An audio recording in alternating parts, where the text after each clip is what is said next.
On va faire cette session en anglais pour Itamar et en arabe pour Sonos. Merci d'être avec nous déjà hier, mais aussi aujourd'hui pour faire la traduction. Et donc on a avec nous deux... so switch to English so they can understand. I will speak to English. So we have here two of the leaders of the Standing Together movement in Israel and the co-founder Itamar. Et cofondateur Itamar et Sandoz. Et peut-être on peut commencer d'abord, vous pouvez vous présenter. Qu'est-ce qui vous a amené à fonder Standing Together? Alors, bon après-midi à tous. Alors, donc, je suis ici. Alors.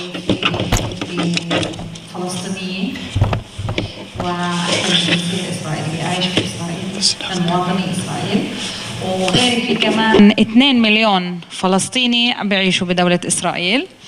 أنا أم ل3 أولاد. 3 أولاد كتير بجننوا وبهبلوا، عندهم مستقبل كتير كبير بالحياة. اشتغلت 8 سنين في مجال التعليم والتربية، وكنت مديرة قسم في بلدية داخل بلدية بشفا عمر، قسم الشباب. وفجأة بعد 7 أكتوبر كل إشي اتغير بسبب الظروف الصعبة اللي احنا عم نعيش فيها. راح احكي ليش انا موجودة في حراك نقف معا بعد ما احكي قصتي. تحب تترجم لهم؟ Donc, bonsoir. Je m'appelle Sandoz, je suis du village de Chouf Hamar, donc je suis palestinienne de nationalité israélienne, donc comme 2 millions d'Israéliens qui sont d'origine arabe, qui sont d'origine palestinienne. Je suis maman de 3 enfants, mes amours, des enfants très beaux, qui ont un avenir, j'espère, incroyable. Et j'ai travaillé pendant 8 ans dans l'enseignement, donc dans mon village. J'étais responsable d'une classe de jeunes, au village de Chouf Hamar. Et je vous raconterai mon histoire, mais voilà, le départ de mon histoire est le 7 octobre. Après le 7 octobre, rien n'était comme avant. أنا عندي ولد اسمه زيد، ولد كتير موهوب، بيلعب كرة قدم، متفوق في الفريق، هو موجود في فريق عربي يهودي في داخل دولة إسرائيل في واسم الفريق هو حيفا بحيفا لأنه إحنا بجانب حيفا. زيد ولد كان رائع متفوق وما زال. بعد 7 أكتوبر زيد والحرب كتير كانت الظروف صعبة وكتير الكل كان يعني موجوع من اللي عم بيصير. زيد فات على الانستغرام زيه زي اي ولد عمره 15 سنة كان وقتها، وكان في بوست لاعب كرة القدم المشهور محمد صلاح بطلب مطلب شرعي ومطلب كل العالم: اوقفوا الحرب على غزة. زيد حط just like it the post، حط لايك على البوست، وهناك تم قرار انه يعاقب زيد لانه هو اسرائيلي لاعب كرة قدم، ممنوع يعبر عن رأيه ويتدخل في هاي الامور. والفريق بعد صار غضب هناك من الاهالي واللاعبين، قرروا يعاقبوه واخذوا منه اشارة الكابتن. زيد كان الكابتن.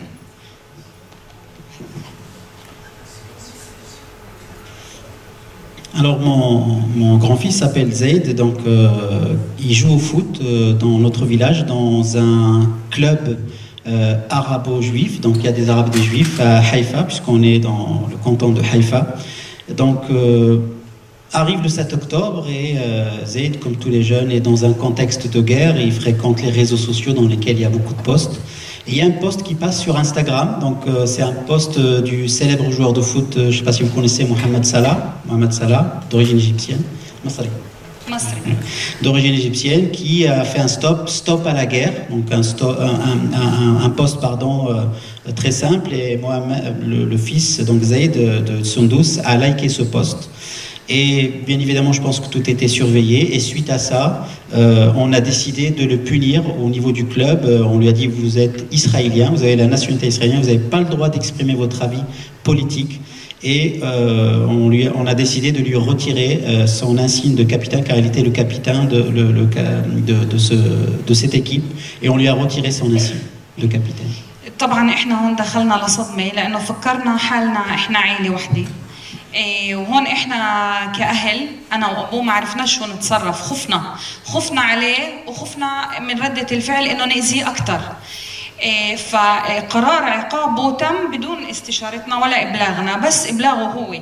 فالولد فات لحاله نفسيه، صار عنده حاله نفسيه جدا صعبه، وصار يشكك يعني بشو رح يصير معه لقدام، فكان عنده خوف. وطبعا هذا الحكي كان بنوفمبر، يعني بس شهر بعد الهجوم. فكان الكل غضبان وما حدا مستعد يسمع. فهون احنا انا وابوه قررنا نسكت، خفنا. بعد ما قررنا نسكت فكرت مع حالي وقعدت شو لازم اعمل انا بهذا الحاله. فقررت انه انا اشتغل على ابني واقوي ابني واخليه يفهم الطرف الاخر شو بيعاني، شو صار معه وليش ليش تصرفوا معه هيك. فقلت له انه بدك تترجم ولا اكمل؟ لا كمل. فقلت له زيد، هن كثير موجوعين، كثير غضبانين. الهجوم اللي صار ب7 أكتوبر جدا صعب، جدا مؤلم، مش مقبول ولا اي حدا. هن ما بكرهوكاش، بالعكس بحبوك ومأمنين فيك انك انت بطل وانك انت شاطر وانك انت الكابتن وانك انت المتفوق، بس انت لازم تتفهم هذا الوجع والغضب والألم اللي نابع من حالة مؤقتة، وانت بدك تتحمل وتحس مع الآخر وتفهم الوجع اللي صار، لأنه اللي صار صعب ومش مقبول علينا.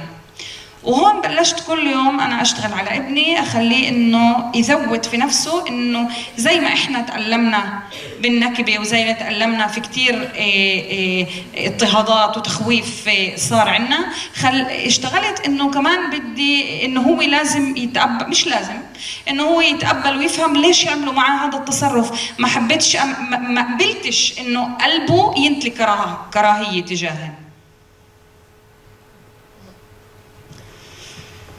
Donc toute la famille était dans un état de choc, de trauma, donc suite à ce qui s'est passé. Il faut savoir que ça s'est passé même pas un mois après, au mois de novembre. Donc la guerre a débuté au mois d'octobre. Donc il y avait de la colère dans notre famille et avec son père, on était un peu démunis, on ne savait pas comment répondre. Alors la première réaction, c'était le silence, parce qu'on avait peur que notre réponse vienne rajouter à la colère ou vienne déclencher quelque chose de plus incontrôlable. Donc notre première réponse était un silence traumatique, parce qu'on ne savait pas comment réagir, comment le sortir de cette situation, car il s'est replié sur lui-même et il ne comprenait pas du tout la réaction suite à son poste. Après j'ai réfléchi, je me suis dit peut-être que je devrais travailler autrement. Mon seul objectif, c'est que mon fils, en plus du traumatisme, ne développe pas de la haine et que son cœur ne s'assombrisse pas plus. Donc j'ai commencé à travailler avec lui tous les jours. Tous les jours, je lui expliquais le démarrage, je lui expliquais dans un espoir de déclencher pour être les meilleurs, pour pouvoir être pris dans des postes. Donc cette réflexion m'a mené à regarder ma vie un petit peu du passé et comment je me suis positionné toujours dans cette peur de faire toujours plus pour être accepté. Et avec ce qui s'est passé, avec le trauma de mon fils, je me suis dit, ce n'est pas tenable, ça y est, on a marre de cette situation. Je dois à peu près trouver une solution équilibrée, car j'ai ma famille aussi qui est de l'autre côté, j'ai ma famille à Gaza, j'ai ma famille donc hier, je ne sais pas si je traduis par anticipation et par procuration. Hier, Sandouz nous a parlé de sa tante qui a perdu 3 enfants. Je demande la permission. Donc, elle a perdu, elle a sa tante à Gaza qui a perdu 3 enfants sur 5. 3 de ses cousins, donc c'est les cousins de Sandouz qui sont morts dans la guerre. Donc elle a dit voilà, je ne peux pas vivre éternellement dans cette crainte, dans cette peur de ne pas être moi-même. Je dois retrouver. إنه أنا في عندي أولاد عم لأنهم يخافوا من المحيط. Entre parenthèses, juste pour être dans cette même peur d'être un citoyen qui n'a pas les mêmes droits, qui en tout cas doit fournir plus, ses enfants lui demandaient de ne pas dire à l'entourage qu'elle avait des cousins à Gaza, par peur de représailles et par peur que leur vie soit plus compliquée. Et donc dans cette peur, elle a dit voilà, stop, je dois trouver une posture équilibrée dans laquelle je suis fier d'une appartenance, qu'elle soit citoyenne, mais aussi que je puisse exprimer cette injustice et parler de mes peurs. Et ces outils-là, en cherchant autour de moi un endroit où je peux m'exprimer, je les ai trouvés dans l'association Stay Together, voilà, Ensemble Debout. Et c'est là que mon engagement a commencé pour pouvoir trouver cette posture où je ne me renie pas en tant que Palestinienne et où je peux m'exprimer sur mes craintes et mes peurs et les injustices que je vois. We will get back to you and what the actions and the huge role that you're playing in the Palestinian-Israeli society these days. I want to turn to Itamar, standing together 10 years now. What brought you? I mean, first of all, it's important to know that Standing Together did not was new protester at the time had no official capacity in this protest, and although I was surrounded by tens and sometimes hundreds of thousands of people in the street, I felt very alone because nobody approached me, nobody asked me for my name, nobody asked me what I'm doing there and if I want to do something more. We were the many, but we were not organized. And consequently, we lost. Benjamin Netanyahu, Prime Minister of Israel, crushed the protest. And after a few months, it was all over. Now, I learned from that if I want to change my society, I have to find another path, another lane. So I went to volunteer in the Israeli parliament, the Knesset, at the chamber of Dov Chanin. Dov he was a very well-known MK in the Israeli left, still a leader in the Israeli peace camp. And there I met some people who were leaders of the protest. And we used to speak about maybe one day we'll have an opportunity to do it all over again, but better. And as you probably know, in politics many times opportunities come as crisis. And in late 2015, there was a terrible crisis. The Third Intifada broke out. It was called in the Israeli media the Intifada of the knives or Intifada of the loneliness. Terrible time in Palestine and Israel. Palestinians were afraid, Israelis were afraid. Les Palestiniens avaient peur, les Israéliens avaient peur, il y a eu des personnes qui ont été poignardées, il y a eu des lynchages, et donc les Israéliens arrêtaient des personnes, des Palestiniens dans la rue juste parce qu'ils décidaient qu'ils étaient terroristes. Et donc, de toute cette horreur, et donc Benjamin Netanyahu s'est présenté devant les médias et a dit, avec toujours ce côté cynique, alors je demande, est-ce qu'on va toujours vivre avec une épée à la main, toujours en guerre? Et il a dit, la réponse c'est oui, après un temps de pause. Et le pire, c'est que presque, en fait, personne dans la sphère politique ne s'est opposé, que ce soit de la droite ni de la gauche. Parce que, comment pouvez-vous sortir en disant qu'il n'y a pas d'espoir pour l'avenir? Et nous, donc ce groupe de personnes, nous nous connaissions déjà, disons que si personne n'allait nous donner si l'espoir n'allait pas venir d'en haut, on allait le construire nous-mêmes. Et donc, nous avons fait des manifestations contre... C'était le 17 octobre 2015. Donc so we had another one in Haifa, and people came. And we had another one in the Triangle area, which is a mostly Palestinian area inside the Green Line, inside Israel. And the people came. And we had another one in the Negev, in the south, and people came. And we had another one in Tel Aviv in the end. And people just kept on coming. So with the lessons from 2011 in our minds, we decided this time around it's not going to be enough just to mobilize all those people. We have to organize them and we have to organize with them. So we have to build a movement. And with the chant from 2011 on our minds, the people demand social justice, we decided this is going to be a people's movement, a democratic movement where we all can fight together for the things we all believe in and that we all deserve, which is ending the occupation and the siege over Gaza, achieving a just Israeli-Palestinian peace, and also equality and social justice and economical justice for everybody on the land. So for 10 years now, this is what we are trying to do. Of course, in the last 2 years, our main focus was on the war. On October 9th, 2 days after the massacre, we were the first organization in Israel to call for a deal, for a hostage deal. Back then, less than 1% of the Jewish Israeli population supported the deal. In the end, almost 80% of the population supported the deal.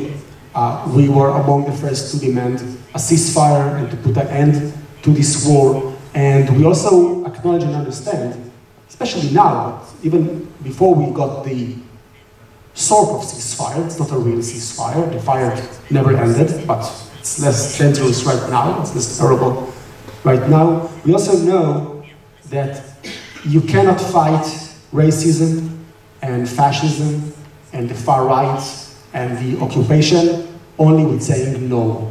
You have to say what is your vision. And so we are also the main force inside Israel who's saying yes to peace. And when we are talking about peace, it's a just peace. It's a peace that would guarantee the historical justice and the rights and the dignity and the safety of everybody. This is also our fight right now in Israel. Thank you, Itamar. Before going back to the fight and exposing actually the crimes of Israel in Gaza and how this is a force à Gaza et comment ça devient une force pour réunir les Palestiniens et les Israéliens. D'abord, on peut peut-être parler de la société israélienne. Et je crois que Sandos, en fait, vous représentez cette lutte pour la solidarité et la justice à l'intérieur d'Israël. Quelles sont les thématiques clés que vous avez identifiées? Quel est le rôle que vous jouez, en fait, pour atteindre ce but?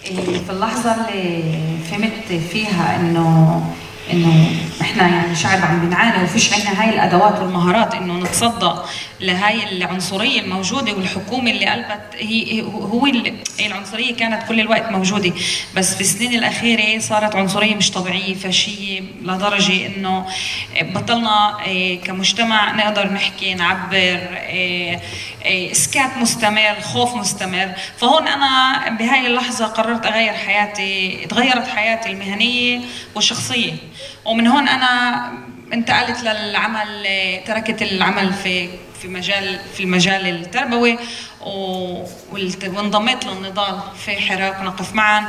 واليوم انا بشتغل في الحراك مسؤولة عن حملة، مديرة حملة الحصانة المجتمعية في المجتمع العربي الإسرائيلي الفلسطيني. فهناك الاشي اللي الناس بتعرفوش انه المجتمع العربي بيعاني من اضطهاد وعدم اكتراث للشرطة، عدم وجود الشرطة والحكومة من ميزانيات واهمال مستمر وعدم وجود الحكومة. خلق هناك منظمات إجرامية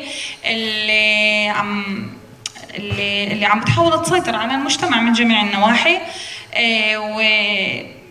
يمكن إسا بدي أعطيكم معطى اللي ممكن يفاجئكم ويدخلكم لصدمة، إنه بسبب الإهمال والعنصرية وعدم اللامبالاة وعدم وجود الميزانيات المطلوبة وعدم وجود المؤسسات والقيادة اللي تهتم وتبني خطط ملائمة للمجتمع العربي، اليوم إحنا منظمات الإجرام عم بتسيطر والبروتكشن على المجتمع. ومن سنة 2022 ل 2025 في عنا 600 قتيل انقتلوا كضحايا العنف والجريمة في المجتمع العربي. وهون احنا بالحراك بعد ما انضميت الحراك نقف معا قرر انه هذا جزء من النضال، العداله المجتمعيه اللي لازم يكون موجود. احنا بنناضل للسلام وللعداله المجتمعيه بكل الزوايا، وقررنا مجموعة من القيادة إنه نبني خطة نوقف حد الناس، ننادي بالصوت العدالة ونطلب من الشرطة المطلب الأساسي إنها تعطينا الأمان الشخصي، ترجع لنا الأمان الشخصي وتخلصنا من هاي الوضع وتخلصنا من هاي المنظمات الإجرامية اللي انوجدت بسبب إهمالها.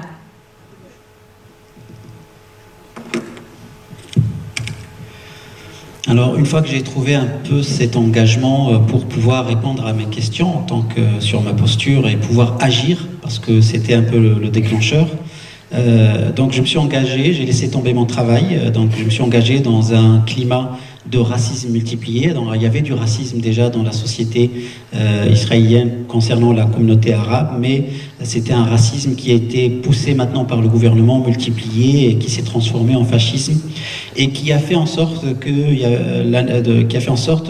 qui a poussé à une naissance de zones de non-droit, géographiquement dans les zones urbaines où il n'y avait que les populations arabes israéliennes. Et donc suite à ça, il y avait une grande insécurité. Il faut savoir que ce sont déjà des zones qui ont été délaissées depuis très très longtemps, qui ne bénéficiaient pas des mêmes engagements politiques au niveau ne serait-ce qu'en matière de sécurité, puisque c'est sur cette campagne que va s'engager 112. Donc il y a un groupe qui va se monter sur un groupe qui portera le nom de ce qu'on peut appeler l'immunité sociale, c'est-à-dire avoir le droit à un climat de paix et de sécurité, et qui va venir travailler cette question de sécurité dans ces zones de non-droit où la police n'est jamais là, n'est jamais existante, où il n'y a pas en quelque sorte de politique israélienne pour fournir ce qu'il faut dans une politique équitable avec les autres zones. Et donc il faut savoir que de 2022 à 2025, il y a eu dans ces zones arabes de 600 meurtres. Donc c'est vraiment sous la joute des gangs et des mafias qui font la loi, et les Arabes citoyens israéliens se retrouvent sans protection de la police. Et donc la campagne que lance 112 avec tout un groupe de Stay Together, c'est de demander à la police une justice à ce niveau-là, et de pouvoir créer un climat de sérénité et de sécurité dans une posture équitable. Donc voilà, et il le réclame bien évidemment à travers tous les outils associatifs que met en place Stay Together. اسم الحملة بس مع بعض بنقدر، ومن خلال هاي الحملة احنا موجودين من الشمال، أقصى الشمال لأقصى الجنوب وبالمركز. والعمل طريقة عملنا هي انه بنزور عائلات الضحايا، بنوقف حدهن، بنقويهن، بنطلع على مظاهرات، وقفات ومسيرات ضد الحكومة بمطالبة بوقف هاي الأزمة وهاي الألم وهاي الفاجعة اللي هي موجودة عندنا في داخل المجتمع العربي. وكمان بنحاول انه نعمل حلقات توعوية عشان نوعي قديش اكثر الناس والشباب قديش ينضموا لنا لهذا النضال المهم. بس مع بعض بنقدر. Alors du coup, ils ont lancé une campagne qui porte le nom, donc seulement tous on pourra, c'est-à-dire c'est seulement en agissant ensemble. Et donc dans cette campagne, ils ont plusieurs axes de travail. D'abord l'axe du soutien à toutes les familles qui ont perdu des proches suite à ces meurtres, donc un soutien psychologique et des visites à toutes les familles qui ont été victimes de ces gangs et de ces mafias, plusieurs manifestations à chaque fois qu'ils en ont l'occasion pour solliciter l'aide de l'État, et beaucoup de séances de prévention auprès des jeunes pour les sensibiliser sur l'importance de travailler cette question de sécurité ensemble, et bien évidemment je pense aussi pouvoir empêcher certains jeunes peut-être de rejoindre aussi ces organisations mafieuses. Thanks. Itamar, back to you. These 2 years have been horrible. Oui, ces 2 années ont été terribles en fait. Crazy crimes and massacres. Il y a eu des crimes, des massacres commis en fait à Gaza de la part de notre gouvernement. Many people in Israel were completely blinded. Beaucoup d'Israéliens étaient totalement aveuglés, ils ne se rendaient pas compte de ce qui se passait. Et Standing Together a une vision, mais c'est beaucoup plus qu'une vision. Il y a des actions concrètes, entreprises, tous les jours, non seulement en Israël, mais en 6 journées, nous pouvons atteindre les populations et les aider. Et on peut vous donner des exemples. Oui, mais avant cela, je dirais que beaucoup de gens chez nous ont choisi d'être aveuglés. Ali nous a parlé de ça. Yoda aussi. Ce sont des sociétés très traumatisées. Je suis d'accord, j'en conviens. Les gens ont peur. Mais je ne veux pas que ma société soit comme ça. Si vous voulez savoir ce qui se passe à Gaza, il y a beaucoup de façons de s'enseigner sur la réalité. Et ma société, notre société, et la plupart des gens en Israël préfèrent ne pas savoir ce qui se passe à leur propre nom dans cette guerre génocide ou ni ce qui se passe actuellement en Cisjordanie. Et en ce qui se passait depuis 2 ans à Gaza et en Cisjordanie, bien sûr. Donc, une partie de notre lutte, c'était de faire comprendre aux Israéliens ce qui se passe réellement à Gaza.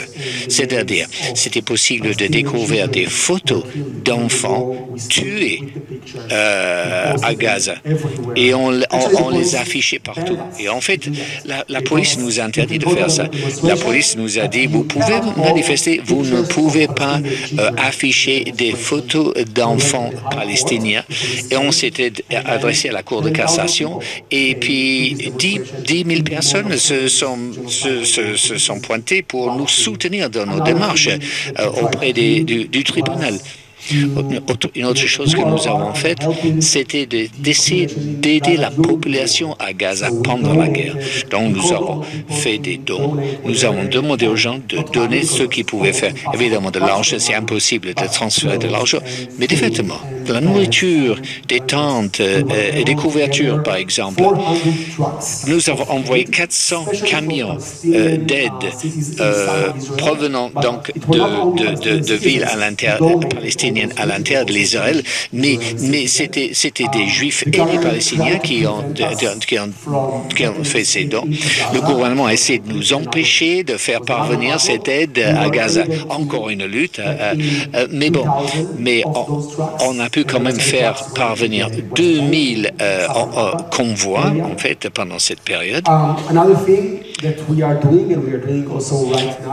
ce moment, on fait ce qu'on appelle la présence productive. Tijan a parlé de ça, en fait.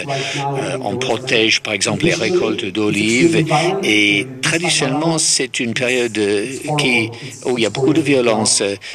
Mais en ce moment, il y a des pogroms, littéralement des pogroms qui sont commis tous les jours. Donc, on va en Cisjordanie pour assister les fermiers palestiniens parce que nous savons que si les Israéliens juifs étaient là, parfois les colons se montreraient moins violents. Et on sait également que si quelque chose se passait aux Palestiniens, personne ne va en parler dans les médias juifs. Mais si quelque chose arrive à un juif en Cisjordanie, oui, évidemment, à ce moment-là, les médias, on va en parler. Et c'est ça qui se passe depuis 2 ans, de quelques jours. Les médias juifs israéliens commencent à parler de ça. Et non, évidemment, je ne m'attends à rien de la part de Netanyahu. En fait, évidemment, il est en train de dire des choses, fait des bons bruits en ce moment. Mais beaucoup d'organisations, ce n'est pas uniquement Standing Together, mais nous sommes tous ensemble en mesure de forcer les médias israéliens de parler, de relater ces effets. Et parfois, ça nous aide à éviter le programme suivant. Mais bon, pour résumer ce que nous faisons chez Standing Together, il y a 3 choses en fait. D'abord, mobiliser les gens, c'est-à-dire aller dans la rue, protester, on manifeste, on parle de ce qui se passe et on parle de ce qui se passe à Gaza et en Cisjordanie et au Liban aussi, et en Syrie aussi. On essaie de mobiliser de plus en plus de gens autour de ces thèmes, mais on sait que ça ne sera pas assez. Donc, nous avons des chapitres à travers le pays qui créent des communautés. Nous avons maintenant des centres culturels partout dans le pays où les gens peuvent venir parler les uns avec les autres, apprendre l'histoire de ce territoire et essayer de de décider ce que nous allons faire prochainement. Et puis, il y a le leadership. On reconnaît maintenant qu'il y a un manque de leadership en Israël. Nos leaders sont insuffisants depuis des décennies maintenant. Ce sont des traîtres, en fait. Et donc, on essaie de créer un nouveau leadership. Et depuis le 7 octobre, beaucoup d'étudiants se sont joints à nous. Et puis, les Juifs israéliens viennent avec nous. Et puis, en fait, c'est formidable. Ils sont courageux. Et c'est l'avenir. Et on essaie de leur donner la possibilité, les éléments de langage, les outils, en fait, pour pouvoir impulser cette cause à l'avenir et pour d'être vraiment l'avenir de ce territoire, cette partie du monde. Oui, il le mérite, en fait, il le mérite, oui. There are 7 million Palestinians, more Il y or a less. 7 millions de Palestiniens, en fait, chez nous. Il y a 7 millions de Juifs.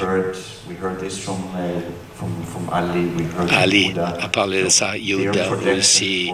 Ils ont parlé de leur vision de l'avenir. Et Itamar et Sandos, quelle est votre vision du monde? Quel est le rôle de Standing Together? Quel rôle Standing Together peut-il jouer pour impulser cet avenir où nous aurons une nouvelle majorité de notre région? في عيد ميلاد الأخير بنتي جابت لي هدية. الهدية كانت عقد مكتوب عليه أنت الأمل، في أمل. كل يوم بمرق بفهم إنه علينا مسؤولية كتير كبيرة، مش بس نحافظ على أولادنا ونحافظ على حالنا وعلى مجتمعنا وعلى أرضنا، لأنه فيش ولا حدا فينا رح يروح على محل، كلنا رح نبقى هون عرب ويهود، ولازم نلاقي الحل ونلاقي الطريقة عشان نعيش مع بعض. والطريقة الصحيحة هي بس السلام. لازم نتعلم، نتحاور، نتقبل، نعترف كل واحد بألم الثاني عشان نقدر نعيش مع بعض بهاي البلاد. وبنقدر نعيش مع بعض بهاي البلاد، مش كتير صعب. احنا كتير صحاب وكتير قادرين نعيش مع بعض. المهم انه نتعلم كيف نتقبل الوجع والألم ونتعايش معه، نبني طريق للسلام مع بعض، لانه ولا حدا فينا راح يروح من هون، احنا اثنين مجبورين نلاقي الحل انه نعيش مع بعض. À mon dernier anniversaire, ma fille m'a offert un collier dans lequel était écrit en arabe Entil Amal, tu es l'espoir. Et en portant ce collier chaque jour, je pense à ma responsabilité et pour faire changer les choses, et je me dis, de toute façon, je suis là. Je ne bougerai pas. Nous sommes tous là. Et nous ne bougerons pas, juifs et musulmans et palestiniens. Et il faut qu'on trouve la force en nous de reconnaître la peur, la douleur et la souffrance de l'autre. On n'a pas le choix que d'apprendre à vivre avec la douleur du passé, à comprendre la douleur du présent de ceux qui sont avec nous et avec ça, construire un endroit dans lequel on peut vivre. C'est possible. Je le vis tous les jours dans l'association. On est plusieurs personnes, des milliers à vivre ensemble. Donc c'est possible. Il faut juste apprendre à trouver cette force-là et à vivre avec la douleur. Donc c'est possible. Vous pouvez applaudir.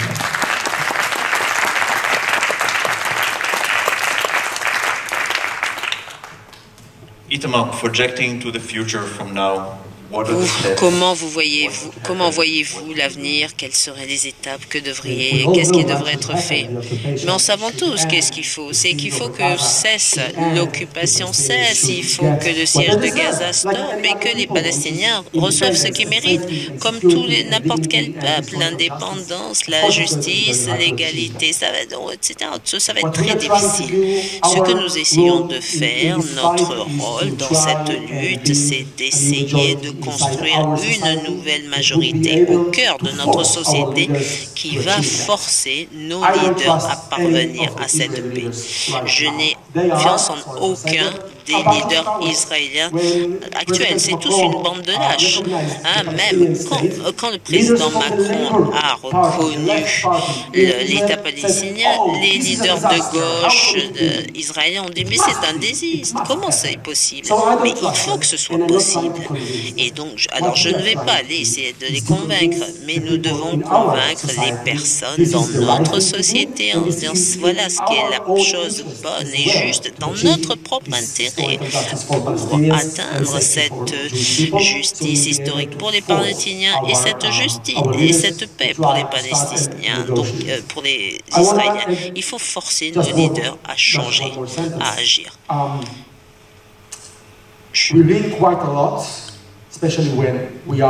Alors, quand on vient en Europe, on entend beaucoup parler de ce processus de guérison, de réconciliation. Ce que je veux dire, c'est que nous n'avons pas le temps d'attendre jusqu'à ce qu'on ait tous pensé nos blessures et qu'on soit réconciliés. Non, cela ne se passera jamais. Ce qu'il faut faire, tout d'abord, mettre fin à l'occupation, atteindre une solution de 2 États, et seulement à ce moment-là, la paix va être le début de ce processus de guérison. Comment pouvez-vous guérir lorsque vous entendez encore, quand vous avez les bottes des Israéliens sur le cou des... Nous n'avons pas de temps, on ne peut pas attendre davantage, il faut avancer, parce que si on ne le fait pas, l'extrême droite en Israël aura réussi, va réussir ce qu'elle est en train d'essayer d'atteindre maintenant, qui est de se débarrasser par un nettoyage ethnique, à expulser tous les Palestiniens du territoire. Et ça, on ne peut pas laisser faire ça. Alors, on va peut-être prendre quelques questions. Questions du public.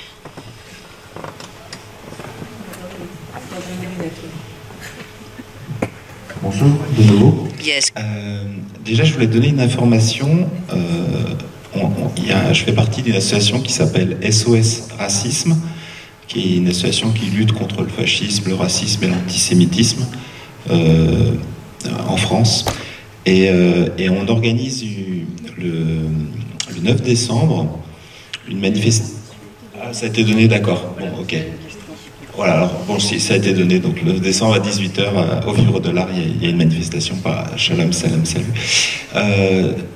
Donc si l'information a été passée, ma question c'était plutôt quand on voit ce qui se passe justement en Israël, quand on voit ce qui se passe aux États-Unis, quand on voit ce qui s'est passé avec le nazisme, comment on peut expliquer aujourd'hui qu'en France, on ait encore des gens qui s'associent avec les fascistes, avec l'extrême droite, avec le RN, avec les républicains qui font ce genre d'action, et même au niveau de l'Union européenne, puisque aujourd'hui, cette semaine, on a eu justement une loi qui est passée en association avec les républicains, enfin le PPE, le Parti populaire européen, et les extrêmes. C'est la première fois qu'il y a ce retournement qui se passe. Comment on peut expliquer qu'après tous les désastres que ça provoque, que ce soit en Israël, que ce soit aux États-Unis, que ce soit partout, on puisse encore avoir cette situation? Voilà. C'est pas le sujet. Yes, dear friends. Alors, le modèle occidental de la démocratie connaît sa plus grande crime. Donc, on n'est pas là pour donner des leçons aux Israéliens, aux Palestiniens, leur donner des leçons de démocratie. Bon, j'aimerais savoir quelle est votre idée. Comment pouvons-nous sortir de cette crise de la démocratie? Comment est-ce que cela aussi a à voir avec nos propres conflits, non seulement le vôtre? C'est de voir des bras qui ne se sont pas déjà levés. We take one more question on this round. So. Alors, une question supplémentaire. Je vais poser une question à Itamar. Je m'excuse, c'est une question un peu personnelle, mais comme dans son curriculum vitae, dans la brochure, il fait partie du mouvement comment on appelle ça, LGBT en Israël. Et est-ce qu'il pourrait nous parler? Je sais que en Palestine, les homosexuels sont poursuivis par leur famille, par les autorités, et trouvent refuge en Israël où là, ils n'ont pas permis de séjour. Est-ce qu'il pourrait dire quelques mots là-dessus? Merci. So two questions. Oui, alors deux questions. Donc on rappelle les deux questions, hein, la crise de la démocratie, la montée des extrêmes droites et aussi donc votre projet de protection de la communauté LGBTQ+. Donc les personnes à Paris sont venus vous voir pour échanger sur ce point. Hein. Répondez peut-être à cette question sur la démocratie. Comment peut-on lutter contre la montée du fascisme et qu'est-ce qu'on devrait apprendre de pays qui sont confrontés à ce problème?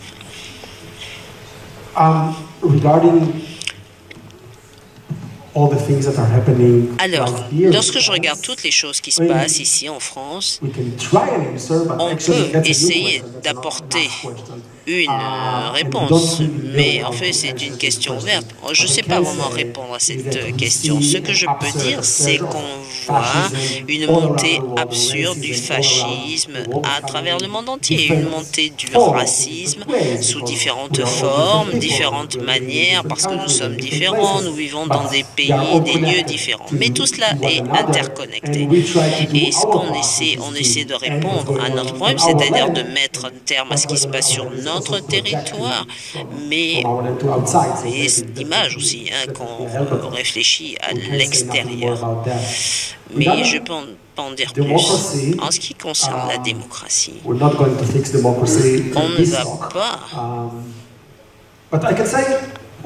fixer la démocratie, hein, mais ce qu'on essaie de faire, en fait, c'est de donner du pouvoir aux personnes. Les personnes sont fatiguées de la démocratie, de la politique. Et ce n'est pas possible que tous les politiciens puissent rendre des comptes. Donc, il y a aussi des personnes qui ont beaucoup d'argent, des personnes qui ont beaucoup de pouvoir, des intérêts, et donc les populations en sont fatiguées. Et lorsqu'elles sont frustrées, elles ne vont plus voter et elles ne font rien. Alors, ce qu'on essaie de faire au quotidien, c'est de donner du pouvoir aux personnes. On essaie de leur dire, il ne suffit pas d'aller voter parce que les politiciens, en fait, nous trompent. Parce que c'est comme ça que le système a été construit.